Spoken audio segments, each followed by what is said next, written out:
والوں نے مجھے ووٹ نہیں دیے ہوئے، میں ان کا صدر نہیں ہوں، کیا انہوں نے میرے سے اس ایوان سے اس بار کی انڈورسمنٹ رسید کی ہے؟ کیا کسی ایک شخص کے فیصلے پوری بار کے اوپر مسلط کریں؟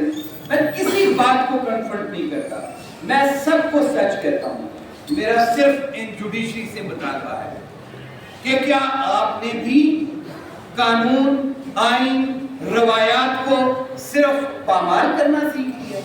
صرف اپنی انر سیٹسفیکشن چاہتے ہیں؟ کیا اپنے فیصلوں کی منمانیاں چاہتے ہیں؟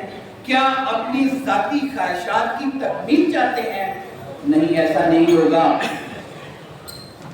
میں نے پہلے کہا ہے کہ بار کی مشاورت کے بغیر آپ کا کوئی فیصلہ وہ درست بھی ہو ہم ماننے کے لیے تیار نہیں ہیں۔ یہ بار یہاں کے 40,000 وکلا کی نمائندہ بار ہے، یہ کسی کی غلام نہیں ہے، کسی ایک شخص کی خواہش کے تکمیل کے لیے نہیں بیٹھی، یہ اپنے 40,000 وکلا کے پورے حقوق کا تحفظ کرنے کے لیے بیٹھی ہوئی ہے۔ ضرور فیصلے کریں، اگر آپ کو ضرورت نہیں ہے تو پھر ان کندھوں پہ ایک وکیل اپنے 4 وکلا کے ساتھ روستم پہ جاتا ہے تو اسے کہتے ہیں کہ یہ جج صاحب کی شان میں گستاخی کی گئی ہے، تو پھر اس لیٹیگنٹ کا کیس چیف صاحب آپ جب سرد خانوں میں پھینک دیں گے تو پھر نہ ہائی کورٹ بار ایسوسی ایشن آپ سے یہ مطالبہ کرے گی کہ ان کے بنیادی حقوق قیامت والے دن تم جا کے جواب دو گے۔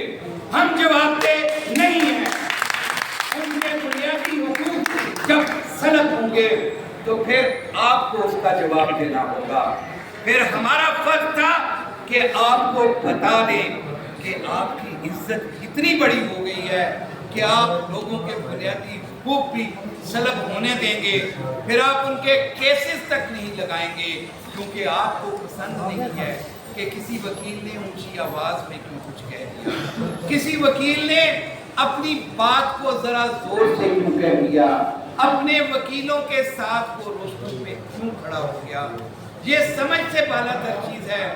آپ کو اس بات کا احساس ہونا چاہیے کہ آپ ایک منصف کی جگہ پہ بیٹھے ہیں، آپ ایک قیامت کے دن سب سے پہلے جو جواب دہ ہوگا وہ ایک قاضی ہوگا۔ آپ کیا شاید یہ بھول چکے ہیں؟